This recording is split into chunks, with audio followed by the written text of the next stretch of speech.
Bismillahirrahmanirrahim. Assalamu alaikum. We are discussing now the Snell's Anatomy, chapter number 1, Introduction.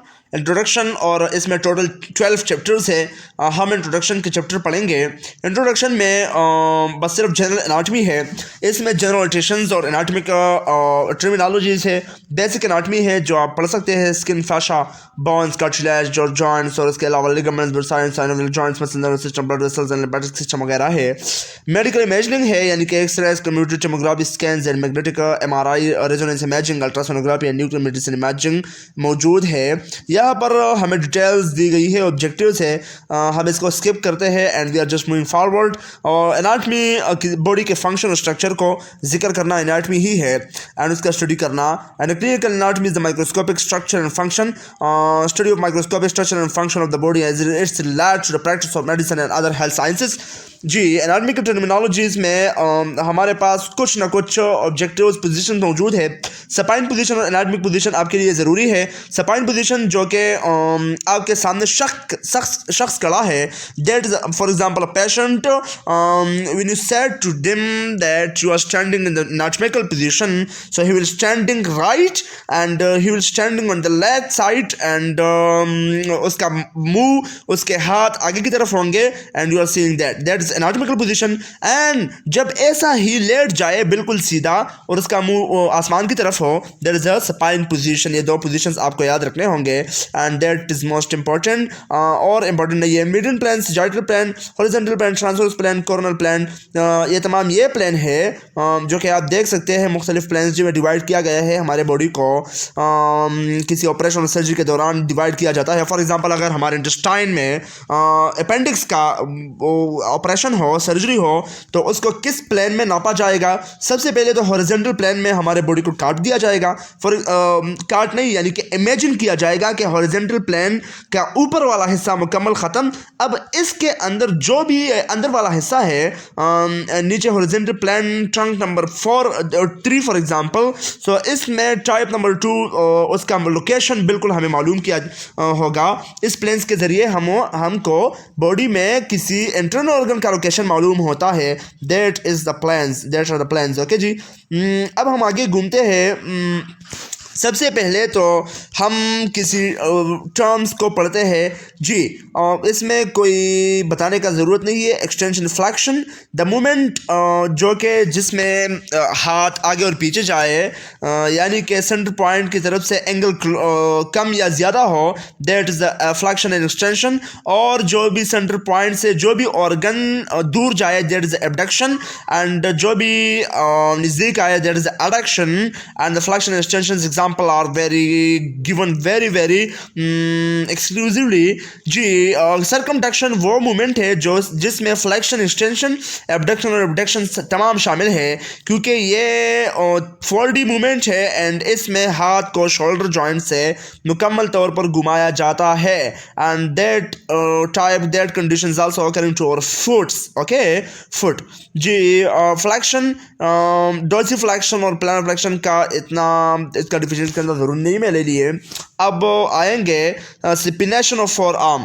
जो भी हम हाथ को अगले की तरफ घुमाते हैं उसमें तो सपिनेशन प्रोनेशन निशाने दिए गए हैं।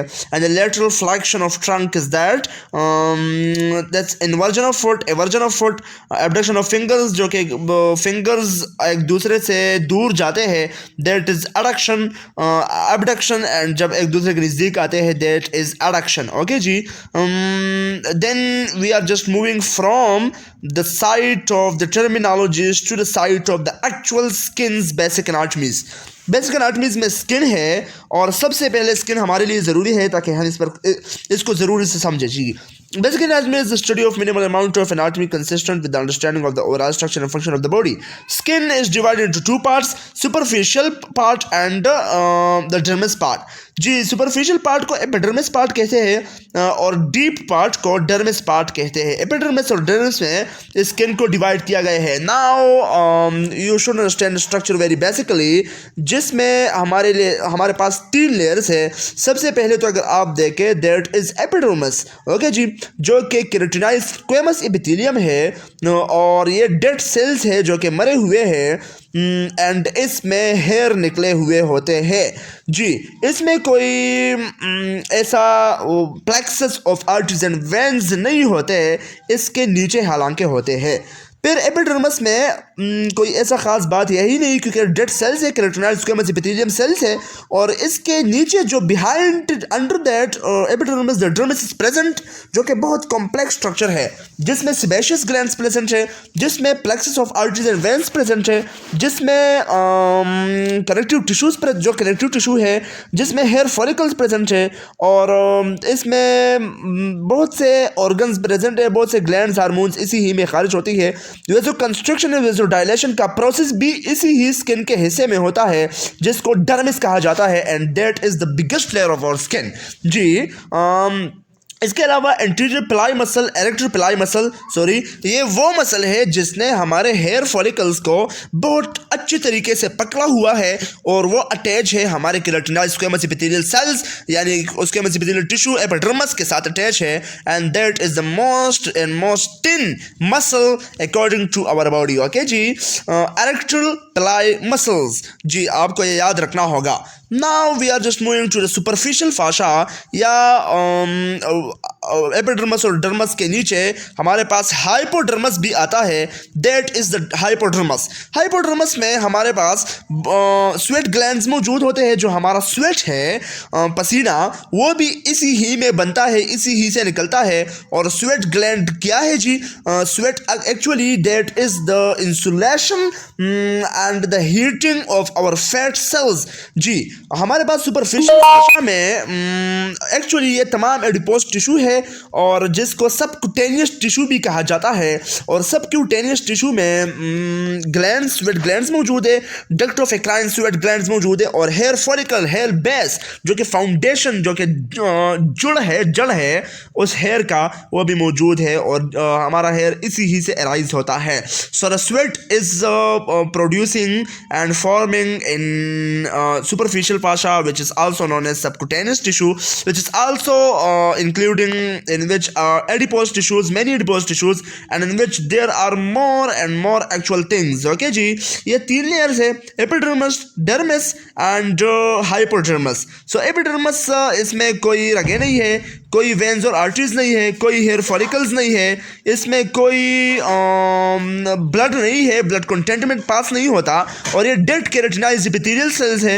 इसके एपिथेलियल सेल्स के अंदर ही यानी नीचे ही डर्मिस है जो कि कनेक्टिव सेल्स है, कनेक्टिव टिश्यूज है और कनेक्टिव टिश्यूज के नीचे ही फैट सेल्स है जो कि एडिपोज टिश्यूज है and that is also known as the subcutaneous tissues and that is also known as superficial fascia which is also known as the hypodermis. तो ये 3 लेयर्स है, epidermis, dermis and hypodermis जी। Now we are just moving to the actual site of skin. It is very important कि हम skin के crazies को जानें। जो भी निचोड़ है, जड़ है हमारे स्किन्स में, that is the crazies, skin crazies. आप हाथ में देख सकते हैं, आप हमारे पेशानी में देख सकते हैं, जो this known as skin creases जी। स्किन के बारे में ऐसे कुछ बात है ही नहीं। स्किन है उसमें एपिडर्मिस है, डर्मिस है और हाइपोडर्मिस है जिसको सुपरफिशियल फाशा भी कहा जाता है। Then we are coming to nail. Nail के 3 हिस्से हैं, एक नेल रूट है जो जिसे नेल का जड़ भी कहा जाता है, नाखून का जड़, और इससे नेल एराइज होता है। देन द नेल बेड जिस पर नेल पड़ा हुआ है वो गोश का हिस्सा, वो मसल का हिस्सा और वो स्किन का हिस्सा, sorry. And then the nail fall जिसको जो स्किन, जो प्रोटीन्स, केराटिन प्रोटीन्स इस नेल पर फोल्ड किए गए होते हैं, that is the nail falls, okay जी। Now we are just moving to the hair follicles epidermis में एक्चुअली हाइपोडर्मिस में हेयर का बेस होता है। हेयर फॉलिकल्स हाइपोडर्मिस, एपिडर्मिस और डर्मिस में मौजूद होते हैं, यानी कि इस तीनों से निकलते हुए आखिर में जाता है जी। इरेक्टर पिलाई वो मसल्स है to connect the under surface of the follicle to the superficial fascia part of the dermis. The muscle is innervated by the sympathetic nerve, okay जी, and its contraction causes the hair to move into a more vertical section जी। sebaceous glands है, sebaceous gland वो glands है जो कि sebum बनाता है, और sebum वो oily substance है जो कि हमारे स्किन को वेट रखता है, हमारे स्किन को lubricate करता है, that is sebaceous gland जी। Now we are just moving to the sweat glands. Sweat glands producing sweat जो कि पसीना है, और हमारा स्वेट जो just coming out from our body through our skin, epidermis and dermis. Now our epidermis and dermis is just converting that sweat to the actual sweat which is just arising for colding and for decreasing temperature of our skin, and that is the actual part of our skin जी। Sorry for that जी। हम आते हैं sweat glands की से नीचे। Sweat glands are long spiral tubular glands. ये glands हैं distributed over the surface of the body except on the red margins of the lips. हमारे लिप्स में स्वेट ग्लैंड्स नहीं होते। एंड द नेल बेड्स, हमारे नेल बेड्स में sweat gland जो कि आपने नाखून से कई स्वेट पसीना निकलता हुआ देखा है, अगर नहीं so that is not present in our nail beds जी। और ग्लैंड्स पेनिस में, क्लिटरस में हमारा स्वेट ग्लैंड्स नहीं होता जी। These glands extend through the full thickness of the dermis and their extremities may lie in the superficial fascia. The sweat glands are therefore the most deeply penetrating structure of all the epidermis appendages. Now we will just come to the clinical notes जी। इसमें कुछ तक notes है जिसको आप note कीजिए। Topics है skin infection. Skin infection, जो भी स्किन इन्फेक्ट हो जाए that is known a skin infection. जख्म लग जाए हमारे स्किन पर। The nail falls, hair follicles and sebaceous glands are common sites for pathogenic organisms such as Staphylococcus aureus to enter into underlying tissues. Infection occurring between the nail and the nail fold is called a peronecia. Okay जी। peronecia वो infection है जो कि हमारे nail के अंदर लगता है, आप तो समझ चुके होंगे जी। A carbuncle is a Staphylococcus infection of the superficial fascia that commonly occurs in the nape of the neck and usually starts an infection of a hair follicle or group of hair follicles. Then we are come to the sebaceous cyst. Sebaceous cyst वो cyst है जो कि sebaceous glands के door में obstruction हो जाए, यानी उसका माउथ जो sebaceous glands, sebaceous sebum secrete होता है जिस दरवाजे से, वो बंद हो जाए, वो obstruct हो जाए, that is known as sebaceous cyst। और ये बहुत खतरनाक हो जाता है तब जब हमारे अंदर पस जमा हो जाता है, यानी कि sebum बाहर निकलता ही नहीं और उसका प्रोडक्शन जारी है। So the pus like structure is just collecting in our skin, in our epidermis behind the dermis. So हम कहते हैं कि एक बड़ा सा दाना हमारे अंदर मौजूद है, किसी स्किन के अंदर, स्किन के किसी पार्ट के अंदर हमारा मौजूद होता है। That is known as sebaceous cyst. Then shock. Shock is a pale and has a goose flesh as a result of activity of the sympathetic system. Now, which causes the constriction of the general arterioles and contraction of the erector pili muscles. जी, a patient who is in the state of the shock, जो भी shock के किसी हालत में हो, वो तकरीबन उसका रंग नीला होगा, उसमें गुज फ्लैश की वजह से उसकी एक्टिविटी होगी सिंपैथेटिक यानी इमरजेंसी कंडीशन में होगा, जिसकी वजह से उसका वेजो कंस्ट्रिक्शन होगा, उसके वेसल्स कंस्ट्रिक्ट करेंगे और उसके डर्मल आर्टरियोल्स भी कंस्ट्रिक्ट करेंगे, डर्मल आर्टरियोल्स की वेसल्स और एरेक्टोपिलाई मसल्स का कंस्ट्रक्शन होगा। That is the state of the shock. Now we are just coming to skin bones. जो भी डीप बर्न होता है, यानी जो भी बर्न किया जाता है, खुदा न खास्ता अगर किसी स्किन का कोई पार्ट डीप बर्न होता है तो द डीप बर्न का जो इम्पैक्ट है, असर है, जब वो हाइपोडर्मिस तक पहुंच जाता है, एपिडर्मस टिश्यू तक, तो तकरीबन वो बहुत बड़ा दाग छोड़ता है फिर हील होने में, क्योंकि वहाँ पर हीलिंग प्रॉपर्टी इतनी नहीं है जितना कि डर्मिस में, एपिडर्मिस में है। theory. That is the concept. Now the skin grafting, we are skipping that now because ये आगे आने वाला है. Fascia. Fascia is the connective tissues that enclose the body deep to the skin and also envelops and separates individual muscles and groups of muscles as well as the deeper organs.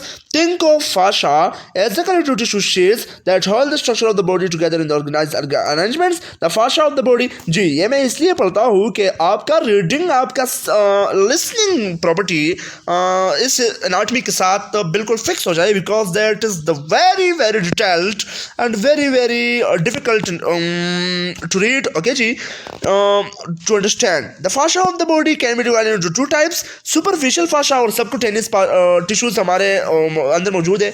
superficial fascia को subcutaneous tissue भी मौजूद, superficial फाशा और जिसको subcutaneous tissue भी कहा जाता है, जिसको हाइपोडर्मस भी कहा जाता है, फैटी लेयर है और mixture of loose areolar and burst tissues है जी. that unites the dermis of the skin to the underlying deep fascia and scalp, the back of the neck, the palms of the hands and the soles of the feet. जी सबसे ज़रूरी ये बात है कि हमारा जो नेक है इसका बैक साइड, हमारे पाम्स और हैंड्स, हमारे जो तली है यानी पाम्स है ऑफ हैंड्स एंड जो हमारे सोल्स ऑफ फीट्स है, it contains numerous bundles of collagen fibers that hold the skin firmly to the deeper structures in the eyelids, auricles of the ear, penis and scrotum and clitoris. It is devoid of adipose tissue. जी eyelids में, auricles में, auricles जो कि हमारे air के auricles होते हैं कान के, हमारे पेनिस में एंड स्क्रोटम में एंड क्लिटरस में ये एडिपोज टिश्यू बहुत डिवाइड हो जाता है. यानी कि हमारे eyelids, auricles of the ear, penis and scrotum and clitoris में ये मिकदार सबक्यूटेनियस टिश्यूज का मिकदार बहुत कम होता है या निग्लिजिबल है ही नहीं, डिवाइड मिकदार में है. And that is the sectional anatomy. Sectional anatomy एक बहुत अच्छा एनाटमी का एक सेक्शन है. ये किसी ऑर्गन को या किसी पार्ट को, बॉडी को हॉरिजॉन्टली शो करता है, यानी कि हम अगर बॉडी को डाइसेक्ट कर ले, काट ले दरमियान में, so when we are showing the one side, the anterior side of the body, that will be shown like that. हम इस डायग्राम में आर्म को काट लिया गया है और उस आर्म को डाइसेक्ट किया गया है और उसको दिखाया गया है. सबसे ऊपर वाला लेयर स्किन है, इसके नीचे वाला लेयर जो कि एपिडर्मिस है, फिर डर्मिस है, फिर मसल्स है. ये जो कि आपको बड़े टुकड़े नजर आते हैं, that are the muscles, the triceps muscles, the brachialis muscles, the humerus bone is just internal to muscles and there are many veins, brachial arteries, median internal intermuscular septum and the coracobrachialis are also present in that. Now we are just moving to deep fascia. Deep fascia एक muscular फाशा या visible फाशा भी इसे कहा जाता है. एक membranes layer है of the connective tissue that invests the muscles and other deep structures in the neck. It forms well defined layers that may play an important role in determining the path taken by pathogenic organisms during the spread of infections in the thorax and abdomen. It is merely a thin film of areolar tissues. जी deep fascia बस सिर्फ यही है कि हाइपोडर्मस भी इसे कहा जाता है और यही मसल है, यही फाशा है जो कि हमारे मसल्स को प्रोटेक्ट करता है, हमारे मसल्स को हमारे स्किन से जुदा करता है. That is our skin, and our skin is dissected and the extensor tendons and their synovial sheaths are just showing in that section. Extensor retinaculum. ये ज़रूरी नहीं है fascia infection जी. ये एक clinical notes है. clinical notes ज़रूर याद करेंगे. Knowledge of the arrangement of the deep fascia often helps explain the path taken by an infection when it spreads from its primary site. For example, in the neck, the various fascial plans determine how infection can extend from the region of the floor of the mouth to a length or from the base of the skull into the thoracic cavity. जी fascia infection में, fascia में या infection में ये knowledge हमें चाहिए कि किस जगह पर इन्फेक्शन हुई है, कि जब वो स्प्रेड हो जाए तो उसके उस प्राइमरी साइड से जहाँ इन्फेक्शन हुई है, यानी कि हमारे नेक में जो कि बहुत से फेशियल प्लान्स हैं ना जी, तो वो डिटरमाइन करता है कि इन्फेक्शन कैसे एक्सटेंड करता है कि एक रीजन से दूसरे रीजन तक जी। Now we are just moving to the bone. Bone is a living tissue capable of changing its structure. Bone बस कनेक्टिव टिश्यूज है जो कि सख्त, इसी कनेक्टिव टिश्यूज तो ब्लड भी है, लेकिन ब्लड और बोन में बहुत फ़र्क है। बोन सख्त है, स्ट्रॉन्ग है, this work as protection and the blood is work as a transport tissue, okay जी, और transport of oxygen and carbon dioxide and many minerals जी। तो बोन इतना सख्त क्यों है? Due to its calcification, its में बहुत से कैल्शियम जमा हुआ है and the many calcium are collecting and makes a bones, and ये थोड़ा सा इलास्टिक भी है, that is due to the फाइब्रोजिन and elastin proteins which are present in their matrix जी। कनेक्टिव टिश्यूज में इलास्टिन प्रोटीन ज़रूर होंगे।